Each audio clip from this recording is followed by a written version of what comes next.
everybody, and welcome to the Grin Guardian Gang. That frog got my voice. Welcome to the show tonight. We've got a great show lined up for you. Couple real quick things. Take care of some business. Thank you to the Parapost Network for allowing us on your network. And of course, as always, thank you to Guyz Radio at guyzradio.com. If you can't watch us on YouTube, you can go to guyzradio.com and listen to us. We're live, and we're also live proudly on the Rainbow Radio Network as well. We just joined up with them. So welcome them. And if you do want to call and talk to any of the guests or the hosts or, well, just anybody, 1-888-88-YERGZ. It's 1-888-88-YERGZ on your phone pad. Let's see here. I know Andy's hiding back here. He's anxious to see me. How are you, Andy? Good, you? Yeah, I'll do. Let's see. Well, Andy, let's bring out Mary because she's got a lot of. She really wants to analyze you. She was telling me she thinks you're nuts. No. Mary, welcome to the show. How are you tonight? I'm doing good, thanks. Well, tell us a little bit about yourself. Oh my gosh. Well, I do a lot of different things, but one of the biggest passions I have is helping first responders with their mental health. I've been working with first responders for like 28 years and their families, and I feel strongly about mentioning their families because their families go through everything with them. And I think I don't think first responders get nearly the recognition you guys deserve, and even less their families. And I always tell the first responders I come across is, I don't care if you are a first responder for a year, 6 months, 25 years, like once a first responder, always a first responder. And part of that is because it becomes so much of a person's identity, So, Yes. So I feel like out of respect, that's the case. But so I was married also to a police officer for 14 years myself. I feel like this isn't why I do what I do, but in hindsight, I feel like maybe if there were services like the ones I provide now for first responders and their families, that probably really would have helped with the PTSD and different things that now I know just are common, with first responders, drinking, things like that. And then I'm also a holistic practitioner. I'm a Reiki master teacher and a certified kinesiologist, a sound healer, different things. So I have another business called Resilience Integrative Services. The first responder side of things is Allies for First Responders. And I just really love meeting people. I think people are so interesting. I love working with first responders for so many reasons, out of so much love and respect for them, but also because I can just be myself. If I cuss, they're not going to care, just things like that. I could be very direct. My style is to be direct. And what I mean by that is I'm respectful always, of course, with clients, but I like to just kind of put it out there, what I'm seeing, and it becomes this engaging process, between myself and my clients. I feel like it's a very collaborative effort. And first responders love the directness, they prefer the directness. It's like they don't want to be BS'd. They just want it straight down the line. What am I thinking? And then I ask them what they're thinking, because, I'm not God. I'm not always correct. I've been in my field for 34 years now, which is crazy. When I say that number, I'm like, oh my God, the time has gone by so quickly, but I've done critical incident debriefings. I used to have, before COVID, I had a spouse support group, and that was really great. Those women, not that it was restricted to women, but that's what came. I remember one time I was sitting outside of my building, and some of the wives walked each other out, and they just embraced, and I was like, that's why I'm doing this, is because there's nowhere they could go where they could find people, whether they talked about their partners or husbands or not. It didn't matter. They knew whoever was in the room, that they had this in common, And so, so I'd like to get that going again at some point. I mean, COVID lasted a long time. So as you well know, it's been hard to kind of reconstruct things that were going on. I founded a nonprofit in 2016. Used to be called Behind the Badge New Mexico. It's now called Beyond the Call. And I separated myself from the nonprofit for a bit. It's been a few years, and then it was handed back to me a couple of years ago, and now I'm president. And I look at that as another way to spread the word about first responders. I talk to everybody that I come across and try to shed the light on, the stresses, because you guys don't ever really talk about the stresses. I mean, Yeah, first responders don't complain. I mean, I've never heard a complaint about the job, or, I mean, it's amazing to me. So I feel like that's one way I can be an advocate, is to spread the word for you. And I've been on TV before. We used to have, when I had Behind the Badge, we had a standing monthly slot on one of the local TV news channels. And I would go on every month, and talk about whatever the topic would be at the time. Sometimes I would take a first responder with me. If you look at my website, Allies for First Responders, you'll see I have, and there's even more than that, I have a team of first responders and their families, because nobody can tell the story like you guys, right? So I feel like when I go out to talk about mental health, then I take a first responder with me, because the first responder kind of corroborates what I say.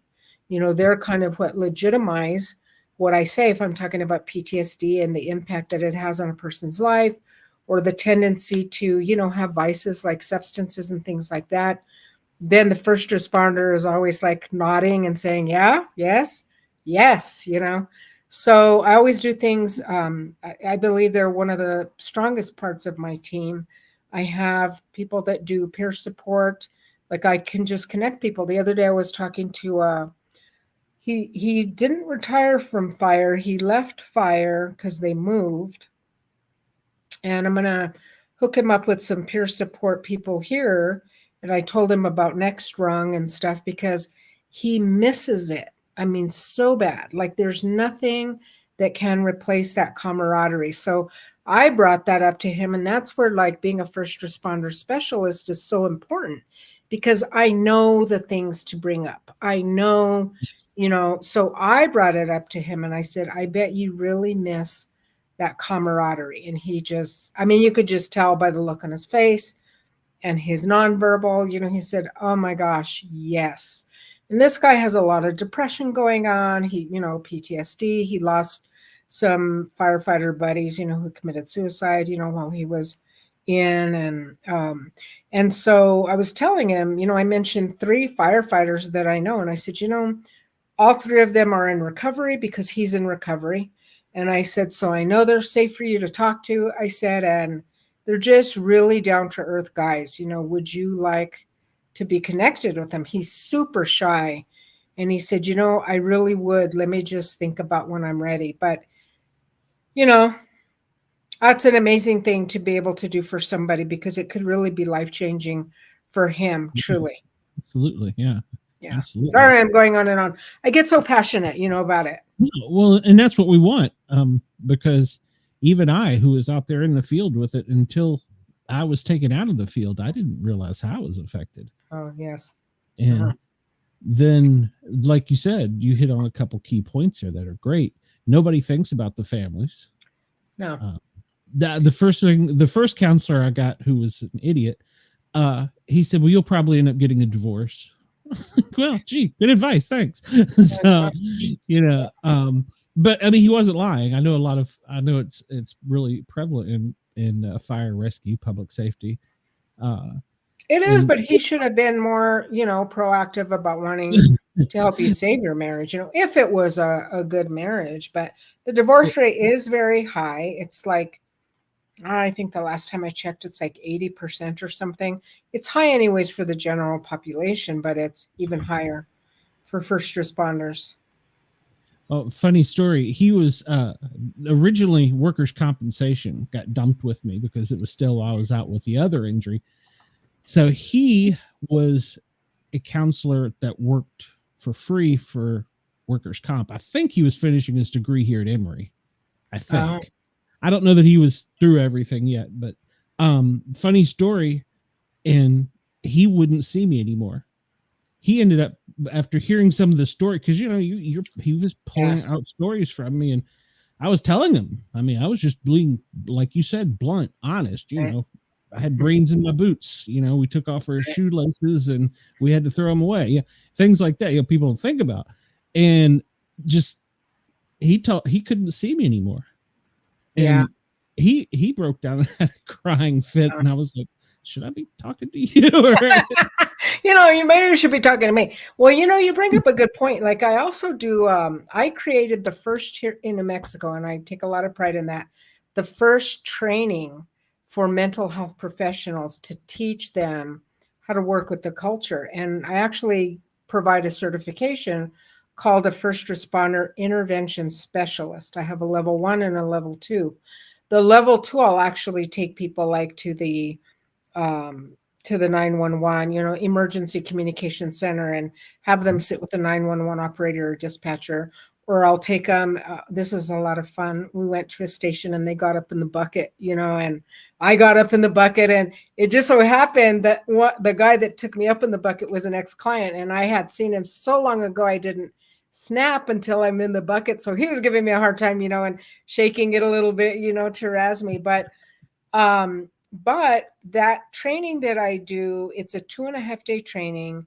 I couple it with all the psycho ed stuff I cover, and then I bring first responders in who are pretty raw. I tell them, you have to be, because this is to weed out some of the people that just can't handle it. And so by the 2.5 days, we get, at the very least, we get, wow, I had no idea. And I have so much love and respect now for first responders. We get that all the way up to, I've had people say, you know, I have so much respect now, but I know I can't do it. And I'm like, good. That's a good thing to know, you know, if Absolutely. you can. Because you wear it as much as we do. Yes. I mean, you have to have a way of getting rid of it too. So that's something I've talked to the person I've got now. I'm transferring it to you in a way. You still have to have a way to process it. Well, let me tell you. So going with like the energy side of things, back to the holistic part, as I get worked on, you know, I get Reiki done and different things to myself. So like, that's one way to clear the energy. But here's the other important thing is, I don't have a frame of reference in my mind. If you talk about brain matter on a ceiling, I don't know what that looks like or smells like. I don't have a frame of reference. So my mind isn't going to go anywhere, you know, and I think that really helps a lot. That helps a lot. And so on it, but you know, vicarious trauma is a real thing. So I have a therapist, you know, I do all the things that I need to do to keep being a trauma specialist in my field, you know. That's something that has always concerned me about peer support is, and I love peer support workers. I mean, you know, for the reason I said earlier, you guys can relate to each other. But I've always thought the combination with like a mental health professional who hasn't ever done it is equally beneficial, because I don't have a frame of reference. You know, I don't have those carousel of all those memories to be able to go back to. Like there's nothing in my memory to go to. I can't relate to any of that, which is good. You know, it allows me to stay fully present in the session. That's a good point. But it's probably, it's no different than like when we're at the fire academy or, you know, wherever. We've had recruits that once we get into the burn building and it starts getting hot, they realize, this job's not for me. Yeah. Or if you're in EMT school and you start seeing the bad stuff and they, no, this job's not for me. So yeah, it's good to know your boundaries, I guess, like that. It's good to know your boundaries and limits, for sure. Nothing wrong with that. I always tell people who decide they can't do it, you know, I'm like, there's nothing wrong with that. Then don't get deeper into the field, you know. Yeah, okay. Exactly. Yeah, well, you know, and in another point you were talking about with first responders about I just lost my total train of thought. The families. Oh, this it's a great loss because it's adrenaline rush to us. I mean, 3:00 in the morning, you're asleep. Suddenly you're on a truck doing 70 down the road to a house on fire or to a baby choking, or and it's an adrenaline rush, and there is no thing that can be found that can replace that. I mean, not a healthy thing. Did you know that that adrenaline rush is actually addictive?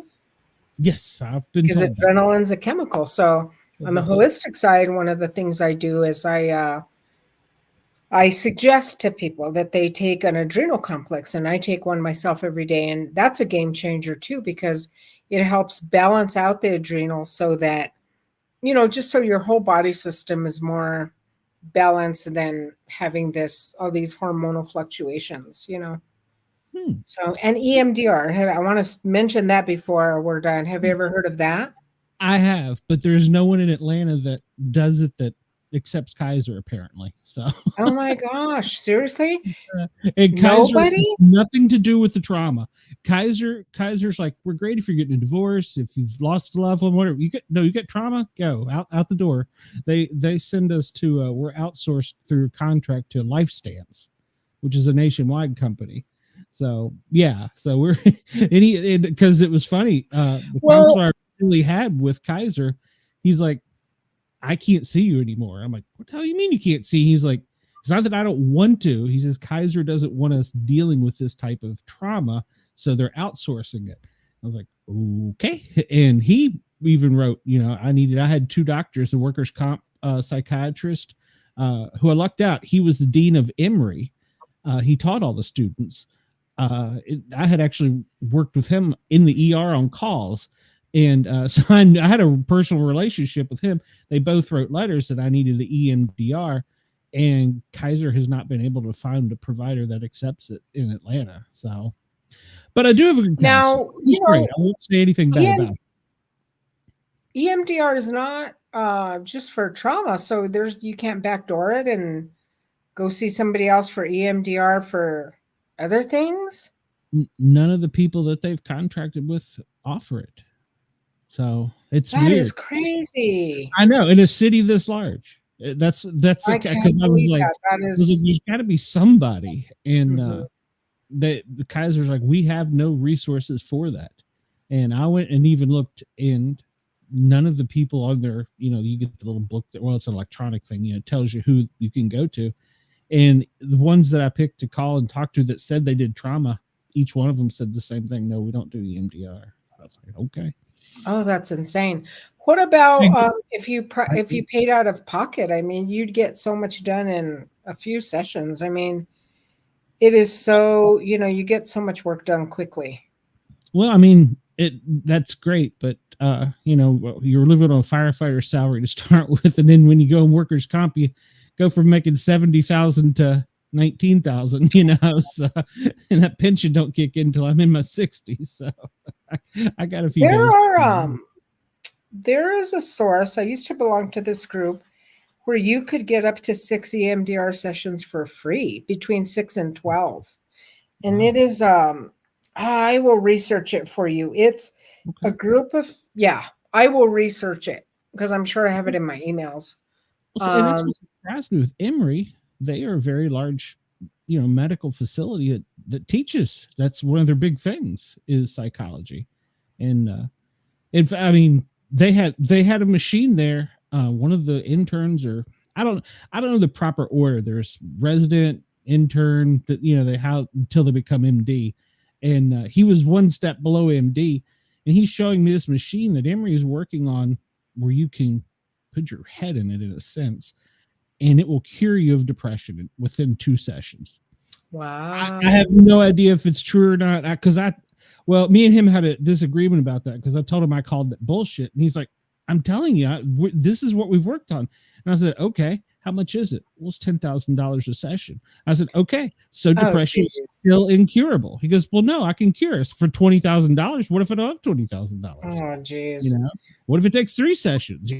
Well, I'll look for that resource for you, because at least, so you can have it to give to other people, Oh, yeah. The first fire department I was with here in Atlanta is finally woke up, and now they have monthly peer support. They're calling the retirees back in, like, hey, come in for a barbecue. Let's hang out. We're going to have some people come and talk. So they have finally woke up. Of course, they're a larger metropolitan department, and Took them a little bit. But there was a couple things that shook them up, but they were like, we got to take better care of our people. So they've started training. Well, the retirement is hard. I think the stats say that within the first 5 years of retirement, that's when the suicide rates go up, and I think it's partly because of the camaraderie. I'm thinking about a retired, he was a deputy chief, and he quit job after job after job, and he finally realized that he was trying to replace that camaraderie, and he can't. So once he realized that, and we were able to work like on the grief and loss of that, then he was okay. But he didn't realize that for a long time, and he quit some really good jobs because it just wasn't the same as having a crew, and that's what he was used to. And you get into rhythms. Like, I had one captain at 8:00 every night, every third day, no matter what was going on, we were going to sit down and eat dinner. And you get in a rhythm like that. So, and Dina, welcome to the show. Hi, I'm sorry. Thank you. Dina and I work together at 911. She's in Knoxville. Andy's in Maryland. He's a fire photographer. Dina's a retired 911 dispatcher. She trained me at one point in time, so she's really old. Nice to meet you. Nice to meet you too. I believe so strongly in acknowledging you guys as first responders, and I know that that doesn't happen a lot of times, That's true. Thankless sometimes. I know. I tell you, having been on all sides of the call, that was the hardest. I mean, when I'm on the scene, I can make decisions and I can do things or tell people to do things, but you're a voice in my ear, and I don't know if you have help, but I don't know if I can help you. And it's a stressful job. So, well, Dina, I call out of the gate, I had a stabbing. Very first call. I went one time and sat with a 911 operator and a dispatcher. I spent probably about 4 hours there. And I don't know how you guys do it. I was just like, oh my gosh, instead of like all the emotional fluctuations, right, from the callers, anything from cussing you guys out, to screaming, to all this stuff. And I was just like, wow. I didn't, talk to the operators at the time because obviously they were doing their job, but I've seen a lot of 911 operators and dispatchers as clients. And so I see the other side, like how it affects the toll that it takes. And I have somebody who's been on leave now for a bit, and she's getting ready to go back and having a lot of anxiety about doing that, and thinking about maybe changing careers, but she can't. Like, I know it's a love-hate relationship. It's a love-hate relationship, definitely. I mean, I love the job, and I really didn't know until I got out of it what it was doing to me. Stress-wise, and now I've got a lot of problems from it. I mean, I've got repetitive injuries just from, where we sat and moved, just parts of our body, and a lot of anxiety, depression, and PTSD, and all kinds of bloating, It's all the wonderful acronyms. Well, I was I was talking about EMDR. Have you heard of that? I have. So amazing. Yeah, I've thought about going, actually. I've had EMDR done in a lot of my own personal counseling, so I've experienced it from that viewpoint. But as a practitioner, I've been doing EMDR for 24 years, and I do it a lot with first responders and healthcare workers, not just on trauma. It's really good for so many things. Right. But man, it has saved lives. And what I like about it is it's the brain, the person's brain and body is who's healing them. It's bilateral stimulation of the brain. So it's not really anything I'm doing other than the mechanism, but yeah, really think about it. I can't emphasize that enough, how helpful. Definitely. You mentioned a supplement to help with the adrenaline rush. Yeah. I want to talk about that before we go. But I don't know if you've heard of a test called GeneSight. Have you heard of that? No. It's a DNA test. I just completed mine, and they take basically your DNA and they put it on a little what do you call it, the little things where they grow stuff, petri dish, and they test it with each type of psychological drug there is, from Prozac Oh, to wow. Xanax, and I missed 100 of them in between. And it tells you how your body will process it, which it processes better, and what you're deficient in. And I got an instant flag as a 1 in 10% or something. I'm depreciative or depleted of folic acid. So a large portion of the drugs will not work because they need that folic acid building block to step on to get to the threshold. Interesting. What is it called? Tell me, like, spell It's it called out. gene, like a gene cell, G-E-N-E, yeah. Right. I don't remember if it's SITE or site, like vision site. I think it's SITE. And wow. they have it, Dean, I was actually going to tell you they have it in Tennessee because my mom asked about it for me. Yeah. Oh, awesome. But yeah, so the first thing she did was she said, well, we're not going to change any of your meds. We're going to keep the course because all of them seem to be working, but we want to get your folic acid up, and we'll run some blood tests to get, because that's an easy thing to test for, and see where we're at from there. If the medicines are working still, we won't play with them. If the medicines aren't, we're going to drop back off of those, and we're going to try the others that do. But it allows them, instead of being able to, or instead of just sitting there going, well, you know what, here's Prozac. Because, back in the 90s, that's what they threw at us. I mean, they hit us in the head with the pill bottle walking in the door with Prozac. And that was the go-to. Well, now they've since got so many that it's expensive for your insurance company and you to try different ones if they don't work.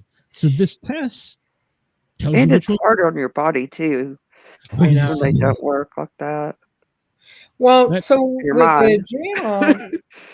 adrenal fatigue, if you look up the list of symptoms, anxiety and depression are on there. So one of the first things I ask first responders is, how's your energy level? Terrible. And a lot of people do not. I mean, a lot of doctors don't think about that. And when you say adrenal fatigue to them, they're like, huh? Well, I think it's because of insurance. What are you talking about? Doctors are so limited in what they can do because of insurance. But this adrenal supplement, it's natural. I mean, you could even go to like your local Sprouts or your local natural store, Whole Foods, and they have adrenal supplements. And it's pretty amazing. It helps the adrenal fatigue. I take one every day. I have now for 11 years since I got certified as a kinesiologist. I've taken an adrenal supplement. And it is the one supplement I would not be without. Honestly, when I have, like if I've forgotten my supplements at home and gone on vacation, like after a few days, I have to be peeled out of bed. Well, I have that problem. I don't have any energy. All I want to do is sleep. I mean, even now, it's horrible. Yeah. And I don't have any, I mean, I have feelings. I have a lot of low feelings, and I'm happy, sort of, but I don't reach happy, I have a lot of numbness. Well, that was the question they asked me. They said, quick, tell us the happiest moment of your life. I still haven't answered that question. I know.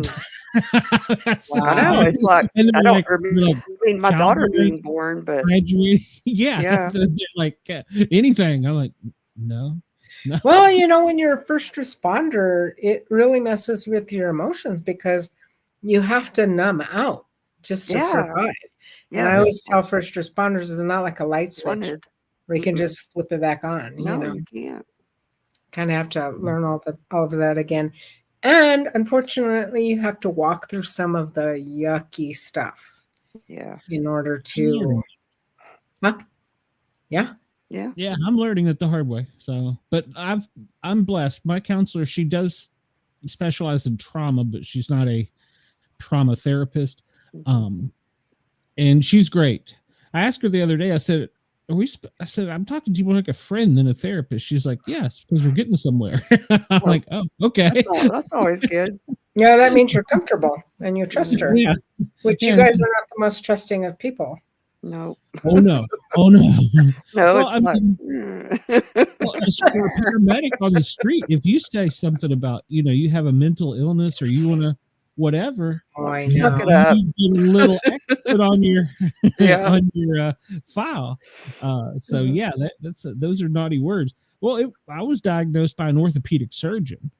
Was Yeah. how I was diagnosed, and he told me, he said, I can't diagnose you because this isn't what I do. He said, but from everything I know as a doctor, you've got it. And he was the one that told me I couldn't go back out in the field. Long story short, I know the bores Andy and Dina to death, but when he told me, I literally collapsed in the office. I mean, I just uncontrollably sobbing, and he's like, okay, there's something wrong with you. I'm like, well, I knew that. Yeah, no kidding. I do this all the I time. don't need you to tell me that. Yeah, glad an orthopedic surgeon saw that one coming. So, Yeah. But he was really good to me.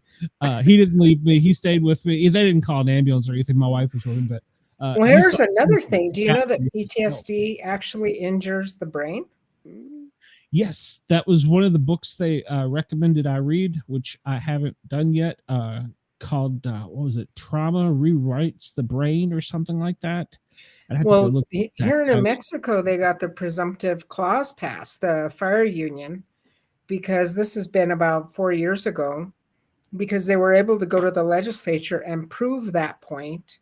So now, because of that, I wish they would have done it for all first responders. They didn't. They just did it for fire. Yes. But what happens is, even if somebody retires and they have work-related PTSD, they can get certain help through workers' comp. Because it's been proven that, not only PTSD, but high amounts of stress that you guys go through in the job, it actually injures the brain. So I'm brain damaged. I knew it. Probably, but I mean, you can't to tell you. There's things you can do though, but if you do nothing, then you do nothing. Right. I know. I mean, it just festers. It's just, I mean, it doesn't get, I mean, it doesn't really get worse, but it kind of gets worse with age. It's a roller coaster. Yeah. It is. Let me ask you a question. I worked for a large city department or county department just outside the city, and in a 24-hour shift, we would run 24 calls minimum, and so we were running our butts off. I sat down one night with the wife and kids on the couch, flipped on a show, and was like, "Hey, I remember this show. I used to like watching it." Well, when they said what season they were on, I don't know. Like, we'll just say they were on season 1. They were on season 15. Oh wow! I didn't remember the 2 through 14. Still can't. And that's been one of the things that really puzzles me. Is I will have a dream and remember something, but consciously, I can't remember. Yeah. My time there, and that drives me crazy because I feel like I feel like I was abducted from space by an ambulance or something, and I don't. They've told me that it's because you're blocking it out. Now I know when I drive through certain parts of the county now just to get to Atlanta, I will get like I'm like, okay, got to go to this area. Don't know why, but it's my body telling me something. Mm-hmm. Does that memory ever come back, or do you want it to come back? Well, the hard thing about memory is it's like it can be like Pandora's box, right? So, but that's part of the brain injury too, is like it affects the memory centers in the brain. So there can even be issues with concentration and focus and memory and but I mean, I can't emphasize EMDR enough because it's a safe way to take things out because you're not talking about them. It's not talk therapy. So while the brain is processing the different calls or whatever, it's not just for trauma. So it might be, whatever, right? That it's processing. A lot of times there's memory recall. Like I'll have first responders be like, oh, I haven't thought about that in a long time, but it's there and then it moves. It's there and then it moves. It's very fast. Okay. And then a lot of times, yes, that can unlock the ability then to remember the good stuff, because it isn't like you can flip a light switch on and off. So if you're going to shut off the memory, not intentionally, but that part of the brain is going to shut off the bad memories, it's also going to shut off some good stuff too. So as you take out the bad memories, in a safe place, not by yourself for sure, then it can unlock some of the good stuff. And that's the reward. True. Truly. Well, I've been lucky here lately. I'll probably jinx it now. Most of the dreams of late have been the good times, the funny calls, the good times running call. I know this, you'll understand this and our viewers will, but other people might not. A good fire, where nobody's hurt. You saved, went in, you saved the house. It was just one room. It's a good fire. Yeah. We got to do something. And, the meetings around the table are the front bumper or behind the engine in the bay afterwards, having a cigar or whatever, just hanging out. Those are the things that I remember. I'm remembering now. And that those are obviously the things I'm really missing. Yeah. So maybe it's because you're, getting rid of some of the rubble, right, in your brain by going and talking and moving some of that around. That's allowing some of the other stuff to come up, I mean, that's what I think. I see a definite change. I always tell, because first responders, you guys take care of me so well in terms of, well, I don't want to traumatize you. And I'm like, you know what? If I didn't see people get better, I wouldn't do this job. So the reward is I do see people get better, and you don't have to take care of me. I say, because I go to therapy, I name them kind of a short list of what I do for self-care. And I'm like, so it's good. And what I told you earlier at the beginning is I say, I've never been through what you've been through. So my mind doesn't have anywhere to go to when you talk about some of the things you talk about. I don't know what it feels like to be stepping on someone's head and feel that, below your feet. I don't know what that feels like. And so when you're talking to me about it, I'm present. I'm not thinking about, oh, what that must feel like. I'm present with you. There's nowhere for my mind to go. When you're talking about being knee deep in blood, I mean, I don't know what that smells like, what that looks like, nothing. So, and then they feel more reassured when I say those things like, okay, you're okay. So pretty much they tell me a lot of things, which is fine. I mean, I'm fine, and I do go to therapy myself, and I have EMDR done, and all the things that I definitely walk the walk and talk the talk. I don't just but you guys are great about, well, I don't want to tell you, are you okay with what I'm going to say? I'm like, yeah, and then I think as people get to know me, they just know I'm okay with it. They know that I'm okay with whatever you tell me. I can handle it. It's a trust thing too. It is a trust thing. Yeah. Because, sometimes if you have a bad call, the first person you go to is, one of your peers. You may not go to someone else. That was, that we had a guy on a few weeks ago. He wrote a book. He's real spiritual about his recovery. And he said that his supervisor, after a bad call, came to the hospital and said, hey, are you all right? And he thought, you've never asked that, but that's a weird question. And they were starting to open up and get aware. And he said, yeah, I'm okay. And then he said, the next question is this, would you tell me if you weren't? And he said, no. Yeah. And he was honest. That was a supervisor. And his supervisor said, well, that's what I want. I want you to be honest. He said, but if you need help, it's there. And so he said that was the strangest question he'd ever been asked by a supervisor. Are you okay? Yeah. And then would you tell me if you weren't? Wow, that's a good boss. So yeah, it is. Yeah, I think if you have the trust in your boss, you'll say, but there's so much repercussion, like for law enforcement, you could lose your badge and gun. I mean, who's going to be honest? Who's going to be honest? With fire, you can get, sent home. I mean, it's so hard to be honest in your guys' field. Like, it's changing, but it's not changing quick enough. People are still dying. People are still committing suicide. I mean, that hasn't changed. Yeah. you know, unfortunately. So it's like, we got to try harder. We're still missing something. And I don't know what the something is, but, you know, that part's not changing. Hmm. I thought as I was coming through, once the, I don't want to say the older guys, but the guys in front of me got out of the way, that it would start changing. But I've noticed that it's still, even now, slow. Even though we know about it, you know, the group that was coming behind them, it was still slow. And like I said, a lot of departments are just waking up to it. Yeah. I know. I think there's still this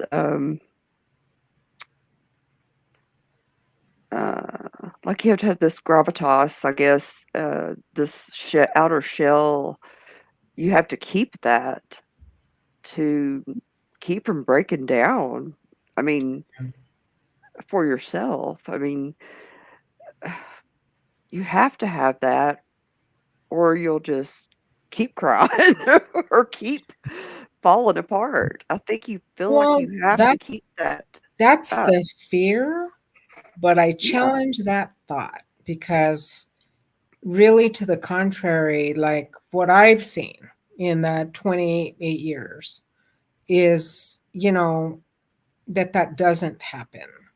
And I'm not kidding you, like EMDR, I had a retired cop come to me about a month ago, and he was just, which was so uncomfortable for him, he just could not hold it together. I mean, we'd be talking about nothing and he'd start crying, and he's all, this, I can't handle this. Oh yeah, Like, yeah. I've never been like that. We I've been did that way one before. we did one EMDR session, and Yeah. it was under control. He could Wow. feel, but he did no longer felt like he was falling apart. Yeah. So, you know, I understand the fear of that, and that's such a scary thing for you guys that you're just gonna, and that is for people, honestly, but even more intensified with first responders, where you're just afraid you're just gonna lose it, you know, Oh like, yeah. but I haven't ever seen it happen where somebody just, whatever you envision losing it to be, I haven't ever seen that happen. No, I felt on the Oh, verge. Yeah. after a 36-hour shift and my relief didn't show up and that bell went off again. Yeah, I felt it. I lost it on every officer and paramedic within a quarter-mile range. I felt it all that day. I was escorted out of the station before I was fired. Oh, I've been told I wasn't. Well, after I went to another job after uh, working in that environment, I've been told I wasn't particularly personable to be around regular people. Well, it's hard to be around regular people, right? It Because I mean, you know, it's such a different thing. Such a different well, thing. these were people that worked in mental health care, and I was like, Oh "What?" wow. You know you're weird when you don't fit in I there. know. I'm like, "Come on, give me a break." You're like, here, come on, Dina, let's get into this room. Oh, Lord, it was just okay. I'll just stop talking now. It really messes with emotions, and it's like, you It know, does.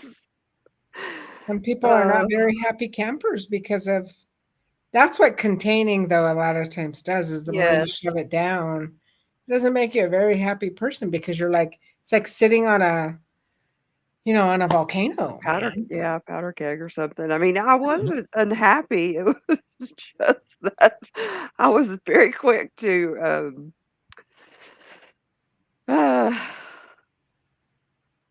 jump back at somebody if they,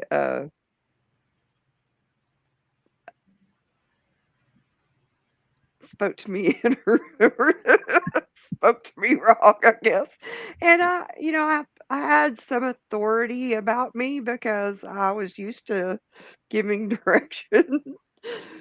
And also, someone told me one thing, and another person told me an opposite um, direction to go, and it was two different supervisors. So it was like what do you tell me this for? And what do you tell me this for? Yeah. You know, You're telling me two different things. you need to get together and get your together. You know, and then they said, you cussed her out. I was like, I didn't cuss at her. I just told you to, you A know, very succinct manner. Yes. exactly. And they didn't take too kindly to my language. But I worked with a bunch of uh, Me. men, oh, a lot of men, and a lot of very open women that, you know how we just blah, blah, blah, blah, blah, blah, and then it's over with, you know, and it's like, you want to go and you have to go into a space with people that actually work in offices, like normal offices, and I can be cordial, but if you're going to be a butt to me, you're not going to get away with this. Well, I kind of don't blame you. You know, what do they expect you to do? Just put up with that? I don't know, but And, that didn't you know, work out too good.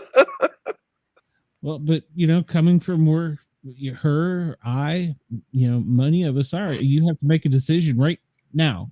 Yes, You don't have time to have exactly. a 20-minute conversation or look at a memo or go dig it out of a book. You got to make a Yeah. decision now. And so, yeah, I get you, Dina. So I know Well, what you're talking and about. I did make decisions, and then I was told, well, you're not supposed to do that. And I was like, what the? Did you last there? I left. I was getting Yeah. ready to be let go probably, so I just scooted on out. Well, It you was know, Walmart, if wasn't you're it? not happy in a situation like No. that, like why stay, right? Like, Yeah, it was you know, unbearable. Well, it I was. think a lot of cultures can't really handle, even though people will say, "Oh no, I like you to be direct," they can't really handle it. And I think Exactly. first Yeah. responders are very direct, and I like that. I don't think you Yeah. were on when I was saying that. I like that about working with first responders is they Mhm. you guys prefer directness, Yeah, and I'm direct, and I like that, you know, but a lot of people can't handle that. that's true. I got along with the therapist fine, you know. Mhm. And we got along great, but it was just I've always had a problem with authority, I guess. She's all, now come to think of it. It's called the Terrible patterns. thing. Well, but no, I mean, but it does take a special person to make decisions quickly like Yeah, that it too. does. So I don't know. And I'm third generation firefighter, so it was kind of like bred in me, I guess. I don't know. It's Yeah. all I ever wanted to be. So, you know, I knew what I was going to do when I was in kindergarten. So, Mm. Wow. yeah, I didn't know I was going to take this path, but it seems like kindergarten was just yesterday. But Yeah. and I just had a grandchild. Holy cow! So, yeah, it goes by quick. It does. Well, do you have any other questions or anything? I gotta get off in a minute. Yeah. Andy, jump in there for a minute and talk to her. Tell her what about your problems. You're crazy. So, well, I'm friends with Glenn. Yeah. There's one. And me. The crazy girl no, down here. Not you yet. Well, you know, Andy he won't admit this, but I will say this because in high school, coming out of high school, my first job was a fire photographer. I never realized some of the things I had to take pictures of until later. And I said, I know you won't admit it, but it's through that lens and you're right up there with it. So yeah. Especially like a when crime scene investigator, you know. Especially when there's a guy with a badge and a gun that says fire marshal and he goes take pictures. Oh God. Yeah. Yeah, been there, done that. So, yeah. So it's hard to see.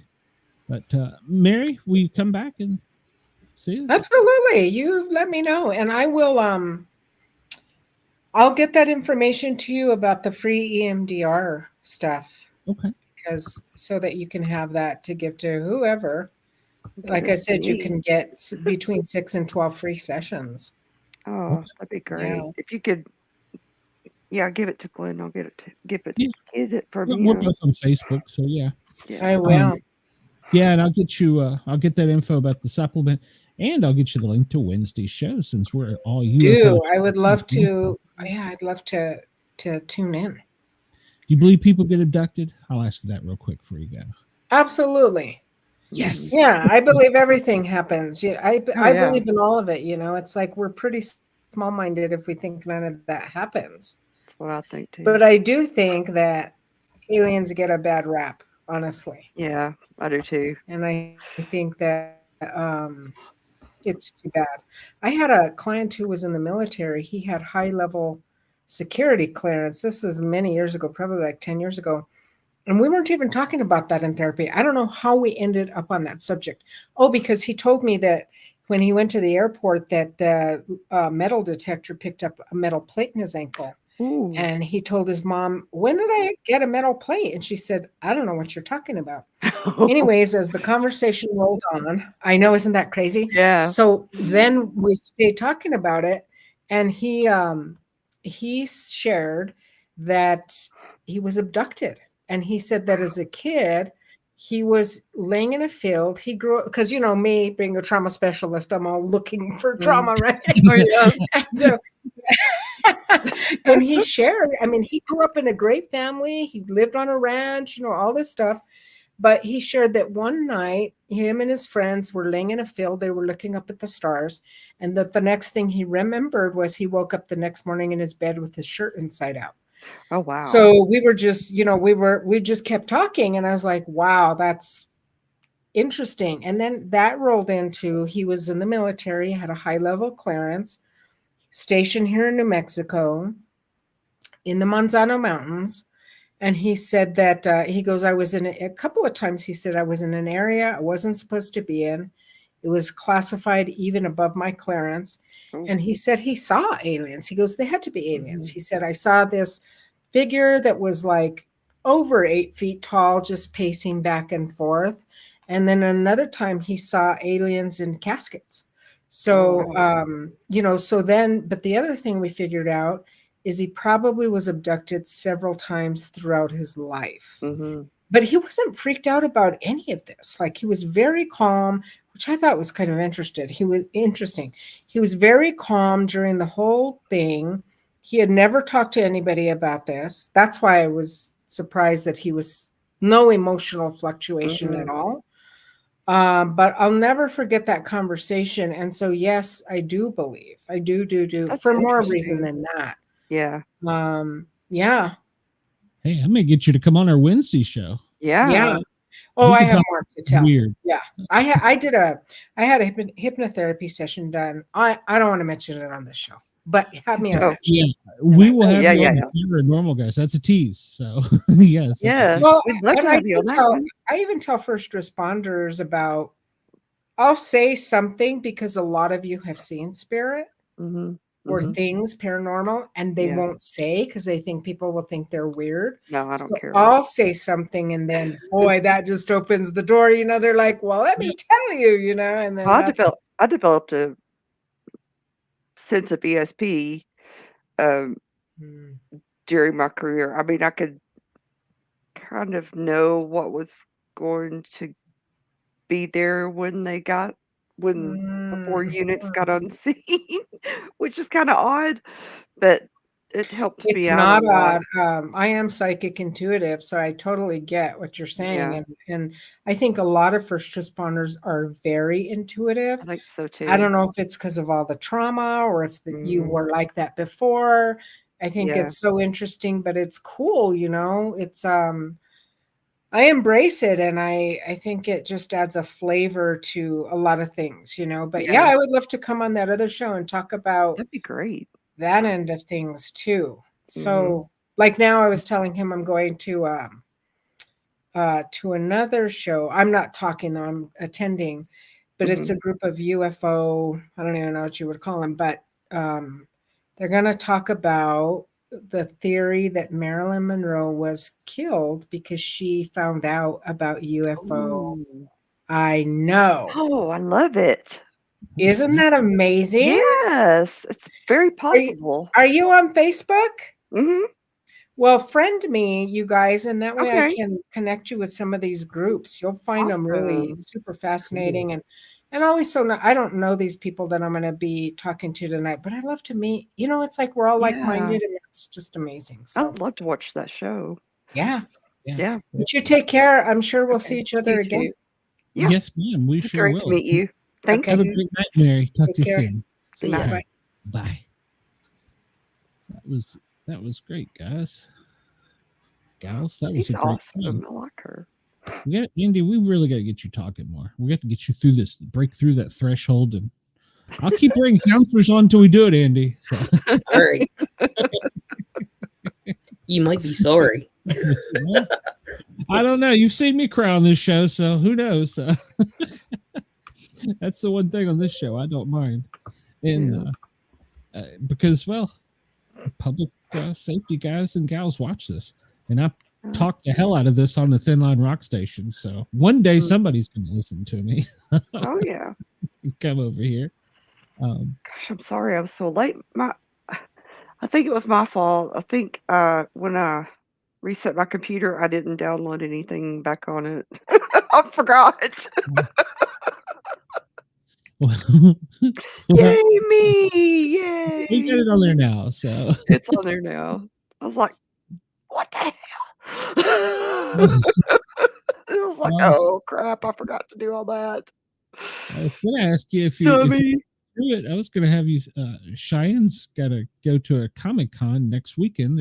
Have you sub for her, or you could come on this weekend too if you want to. But I definitely need a sub for the following weekend. So if you're interested, Misfits. Okay. Oh, I mean, I haven't picked. That's 2 weeks away. I have hardly picked it. I've hardly picked my underwear for tomorrow. So,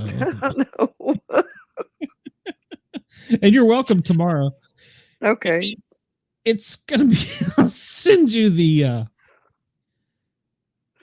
thing that they came up with.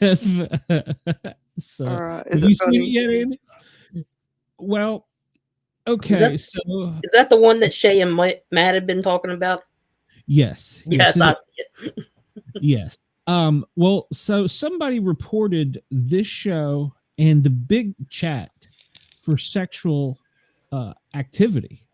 What the heck? Yes. And so somebody reported it to, I'm going to send it to our group chat, to Facebook, and I got a nice scolding letter, and they took the video down. Did you tell them to watch it? Well, I went and I researched it because I was like, okay, maybe they heard something, maybe heard one of us cuss, whatever. Because let's be honest, we slip up, and on this show we're allowed to cuss. Yeah. But, who knows? Well, in the big chat we do too, because it's not on FM. But right. I looked in the 3 complaints. None of them made it a minute into the show before they filed the complaint.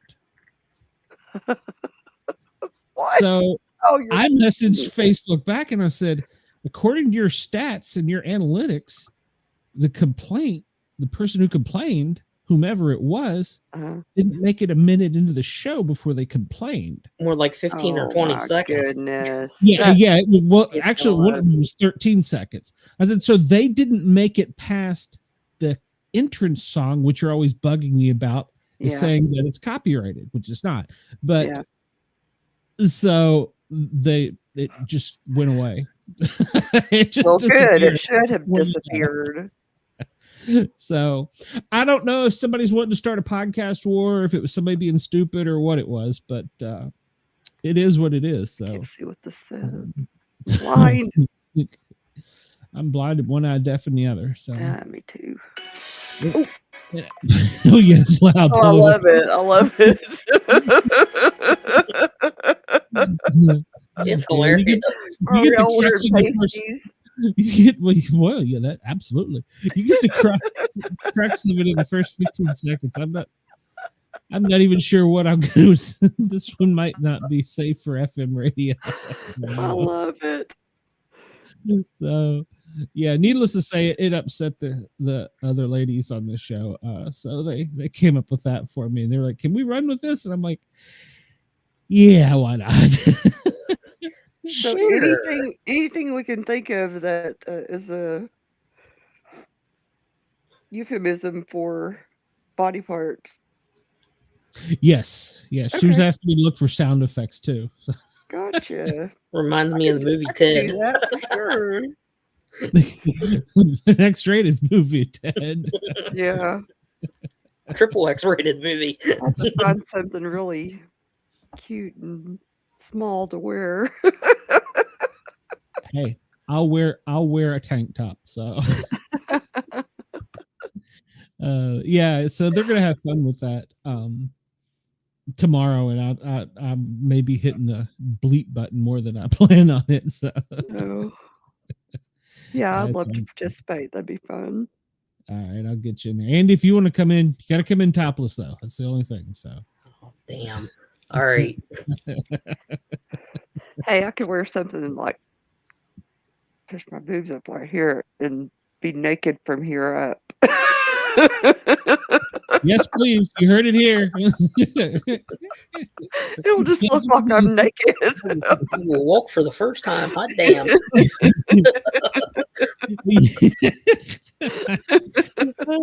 Well, last night on the big chat, Shay started to tell me about it, and she took off her sweater, and I'm like going, "What?" When she started telling me about this show. Oh Lord. She was wearing a tube top, luckily. Oh. It was tan. Oh You're God. muted, Andy. You're muted, Andy. Yeah. It may be for the best that you're muted during this. Yeah. So Yeah, I was like, you should have seen your go back and look at your face when she did that. Oh. oh, I'm sure. I'm sure. Because I was like, what's she doing? What? What? I was tilting my camera down trying to get a better view. His mustache went from here to ding. I bet. There was definitely not a problem with blood supply. Top 24, top part of your guest in the living room. And oh well, I'm sorry you couldn't chat. That's Ross. Hey Ross. Oh. We're gonna have her back, Ross. So but you can go back and watch. She's great. Yeah, very interesting. Yeah, I met her last week's guest, Lynn. She is Lynn does, how do I want to say this? Similar, but she is more the spokesperson for, and it's more military than it is public safety. I mean, she likes us, so she deals with us. That doesn't sound right, but she is more the military side. And I don't know if you watched it, Dina, but the first 10 minutes of that episode, my jaw hit the floor. Oh, This really? last week's show from this. Yeah, she got me. Oh. Actually, her husband got me.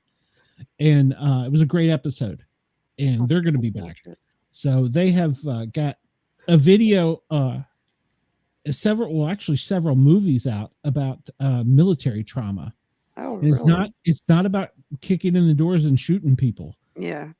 It's about assault on our officers, on our people. Mm-hmm. And I was shocked because her husband laid the statistics out there, and I was like, how did I not see that? He was talking about the percentage of rapes in the military, how high it was.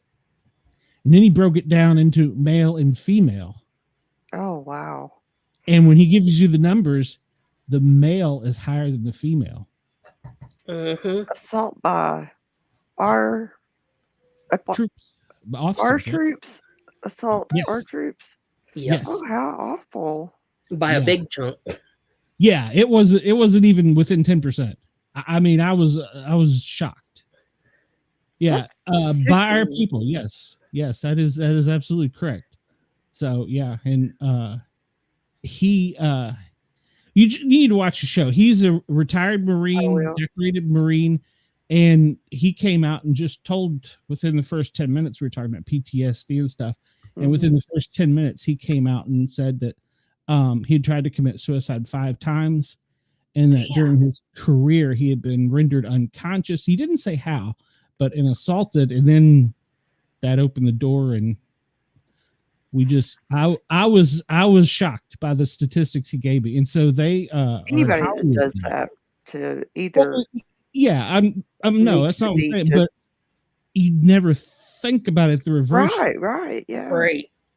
And he statistically laid it out mathematically, and yeah, I was shocked. It was a great step episode. by step too. Yeah, yeah. It was laid out step by step. Oh wow. Yeah, he detailed it very well, and like I say, he's retired Marine, and I think after that he might have been a civilian contractor. I don't remember, but yeah, he was a civilian contractor for a while, and which isn't unusual in the military. But yeah, wow. So, and he said he didn't realize it until 9/11. 9/11 was his trigger. Yeah, because his wife went to New York as a therapist to help with FDNY. She got hired by FDNY, I think, with Mary actually, and so he didn't realize that he was driving her back and forth and hearing all her stories. And that's when you just watch the episode. I will. The great people. So yeah, he's got they've got 2 or 3 great movies out. They got some more stuff coming out. So they're going to come back and promote that.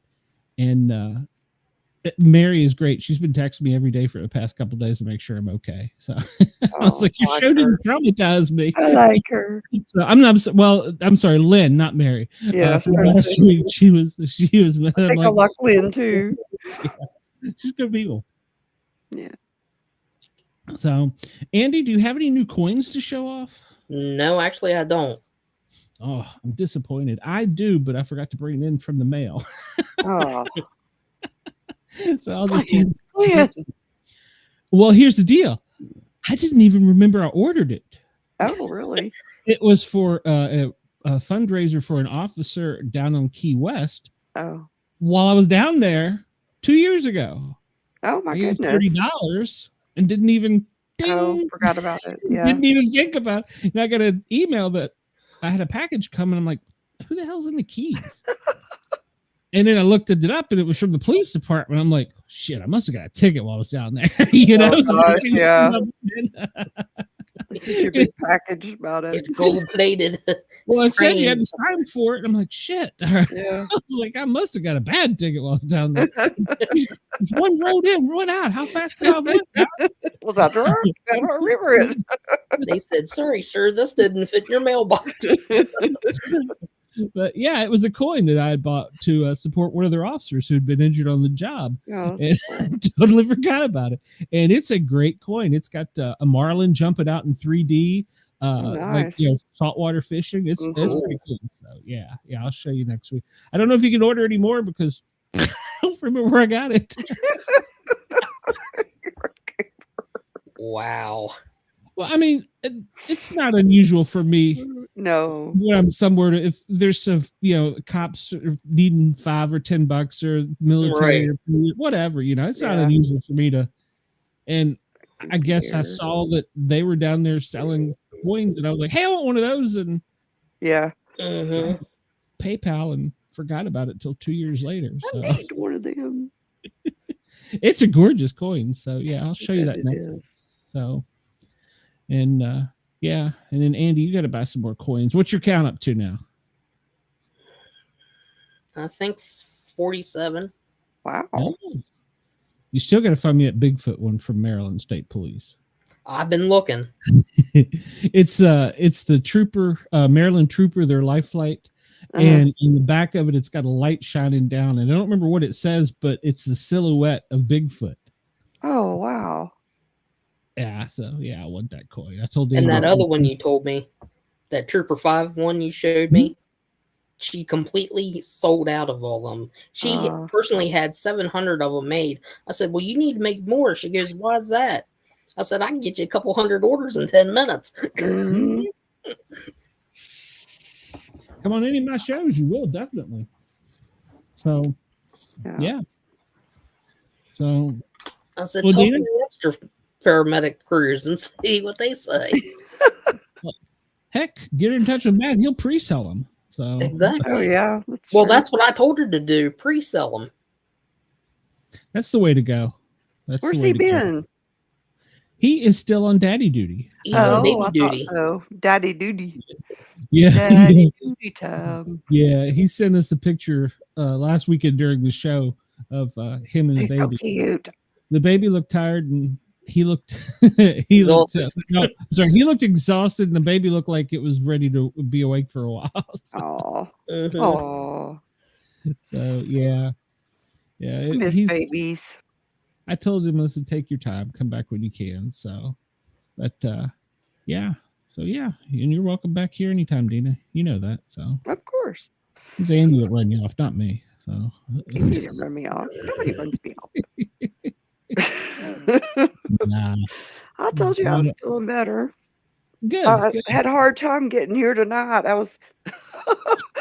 I took my brother, I made him a pie, a lemon icebox pie, and took it up by his house, and then I went down to Mom's, and oh Lord, I put a Roku thing on her television. She wasn't there, but I was trying to get all the channels and crap put on it, and I was trying to hurry. Couldn't see because she keeps her house so dark. She doesn't have a lamp on her table where she sits. She wasn't even there, but so had to go into her email, and I said, send me the code when Yes. you get it. She said, well, I don't know what the code is. I said, Mom, send me the code when you get it for your email. It'll text it to you here in a minute. Oh. Yep, I did that on Mom's TV. Okay. Finally, I was like, give me your phone, Mom. I got this. So, Oh, she'd have been there. That's what I would have done. But yeah. so funny. Well, make sure to put Live 365 on there and subscribe her to the Finland Rock Station. So, Oh, yeah, I need to do that. Is it Mhm. on Roku? Yeah, well, it's on Live 365, the app. Oh, yeah, yeah. Stations on there. So, Yeah, you got to put it on there so we can find out where Brenda is next time she ends up in the hospital. Oh, yeah, that's true. Yeah. Okay, I'll put that on there for her. That's how we found out she was in the hospital. No. Yeah. Yeah, she disappeared on us. So, Yeah, I talked to her finally a couple of days afterwards. That's when I found out all the good stuff that was wrong with her. Bless her heart. yeah, it was just a snake, we thought, but no. No, it was the what are they called? Stones. Pancreatitis. Yeah. Yeah, she finally got pancreatitis. I said, do they have you on antibiotics yet? She's like, finally. I was like, Oh, yeah, she was on the lauded. And then she didn't remember calling me and Mike on the radio from the Lord. hospital. Oh, my goodness. She said to me and Mike, did I really call you guys? And Mike's like, yeah, you want us to play it back for you? No. Apparently she hit on one of the nurses too. Oh, my. She's gonna shoot you, Andy. She'll come back, watch the show, and tell all my secrets. Yeah. She was in the chat earlier, so yeah. She's doing Yeah. I think her show went live like 20 minutes ago or something like that. So, but yeah, so yeah, Dina, welcome back. Andy, if you want to come to Misfits tomorrow, come on. Like I said, gotta wear a tank top or something, so or nothing. Show some cleavage. Oh, Jesus. You will get banned from the show. He's gonna look like a Bigfoot. Better be careful. Ross is in the chat. He'll show up. So Yeah, I know he'll show up naked. He will show up naked. No, he won't. He'll have a pizza with him. Maybe. Oh, speaking, I got a funny pizza story. I'll tell you. God. So Beth came in. She's been working like 10, 12 hours, 14-hour shifts. And she said, do you care if we just get pizza at night? And I'm like, no, that's fine. It's Friday night, whatever. And so she ordered Pizza Hut, on the app. And it says it's going to be here at like 6:45. Well, like 6:55, it says delivered. And there's nobody nobody come to the driveway. Nobody's pulled in. So she calls and the lady says, I don't know what you're talking about. We just pulled it out of the oven. And she goes, what? And she goes, yeah, we just pulled it out of the Yes, oven. Lord. And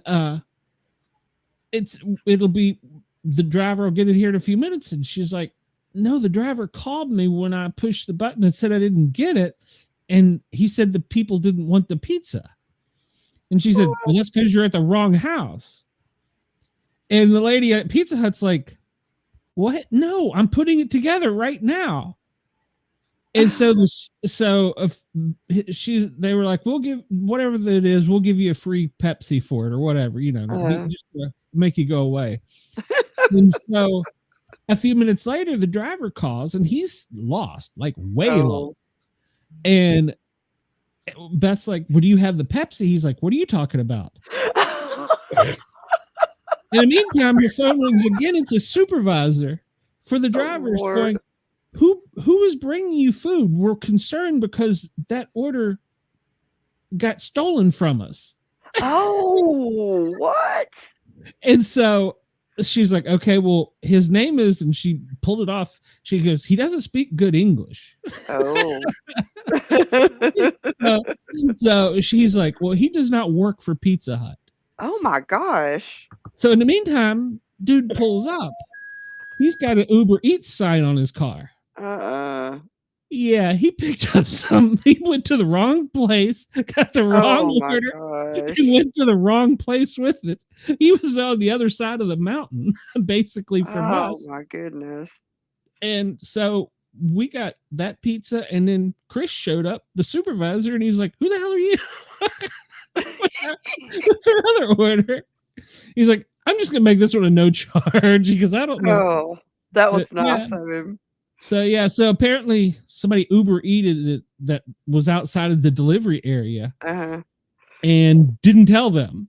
And he just came in and grabbed the order and left, and it had the address. But oh my goodness. Yeah. And he didn't speak very good English, so that's crazy. No. So yeah, I got like a refrigerator full of pizza and wings. That's good for you. She works all this week. I won't starve, that's for sure. Yeah, that's true. Yeah, it was crazy because the supervisor was like, who called you with pizza? We got your pizza. Somebody took that one. And she's like, what did somebody took it? And she's like, I don't know. And I'm thinking to myself at this point, did I get security cameras? And he just come in and grab pizza. It's like, oh, that looks like what I want. And just leave with it. It's a damn rat from Chuck E. Cheese. Yeah. I'd be afraid somebody be coming to rob me or something. Yeah, so I guess that's what they were thinking because the lady was like, no, we're just, she says, I'm physically cutting it right now. That's so confusing. So Uber Eats picked up our order and tried to bring it to them. They didn't want it because it was our pizza. And he was on the other side of the mountain and he got the address and thought he went to the wrong place. I bet it was cold as cold can be. No, in their little thing, that one was still actually kind of warm. So, but we had the fresh one at Pizza Hut and the supervisor brought to us. Yeah, I stuck that one in the refrigerator and ate the fresh one. Yeah, like wow. So, well, they seal it now after that big expose. They put a quality seal on anything. I don't know if it's a new law or requirement, but anything delivered has to have a seal that's not broken, or you don't. Oh, that's good. Yeah. I guess that's everywhere. I know it is in Georgia, so it should be. It should be everywhere. Yeah. Yeah, it was a big thing on the news here about people like reaching in and taking their fries. Yeah. Or so. Their nasty fingers on my fries or anything else. Or stealing my pizza and taking it to Conyers. Yeah.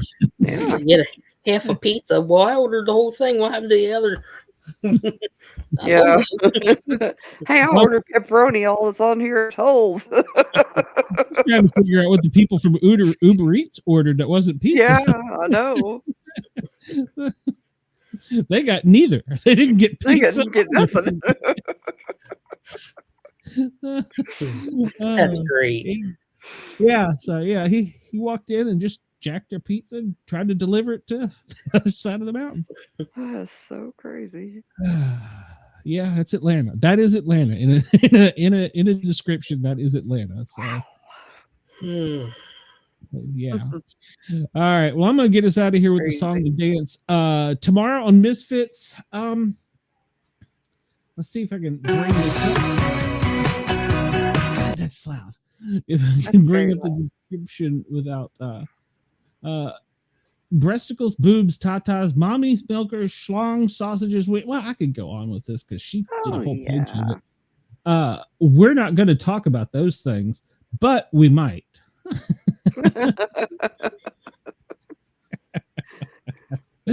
So yes, Warren, there may be nudity in tomorrow night's show. So everybody tune in tomorrow night, 9:00 to the Misfits. The phone line will be up. We will be live on yurgsradio.com and Rainbow Radio. You can call us in too. And I don't know, maybe for a couple $, you never know what'll happen. So that's right. He's like, yeah. It's a crazy world we live in. Yep. And when you're in my world, it's even crazier. So yeah. And then we got Tuesday, we have the big chat all about Big Brother. That show has been a hot mess. I don't know if anybody's kept up with that, but holy cow. I saw today was that guy whining about having to do anything. Kenny the cop. Oh, Kenny the cop. Yeah, I'm disappointed in Kenny the cop. He wants to go home every week. What didn't one guy left, right? The older he didn't. He tried to, but he didn't. I guess they told him they were going to pay him. This was a younger guy. He was like griping about. Matt? Yeah, Matt got kicked out. Yeah, Matt got kicked out because he did. He got in trouble with mommy milkers. So yeah. He kind of had that one coming, but yeah, she's been an emotional mess, and she's still in the house, and she's back up for eviction, and yeah, it's been a weird season. And Kenny the cop, if he wins, he wants to stay, but if he loses, he doesn't want to stay. Kenny, suck it up, Kenny. Be a man, Kenny. God. Oh Lord! Try for a year to get on a reality TV show. A lot of winners on there. God, you try for a year to get on a reality TV show. You finally get in it, and you whine about it. Yeah. Go away. He was like, I'm not going to the jury box. The thing kept saying Jerry box, but he was saying jury box. But the thing kept saying Jerry box. I'm not going to that Jerry box. Well, I've got a theory on that. And I'm sure nobody on this show is interested in it, but there was a police officer that was on Big Brother that won, and he never once in the entire season got nominated for eviction. Oh. My theory is that Kenny the cop is really using reverse psychology and telling him he wants to leave. And now they're never going to let him leave. So, if you get put up next to him, you're effed. You're out of the house because you're not going to evict Kenny the cop. Make him stay. That's it. Yeah. So those young kids are. Yeah, he did at midnight the other night. He came out and yelled, "Get off my lawn," as they were celebrating. So no, he didn't. Yes, he did. Oh no, that's awful. And they're gonna keep him around. It's funny.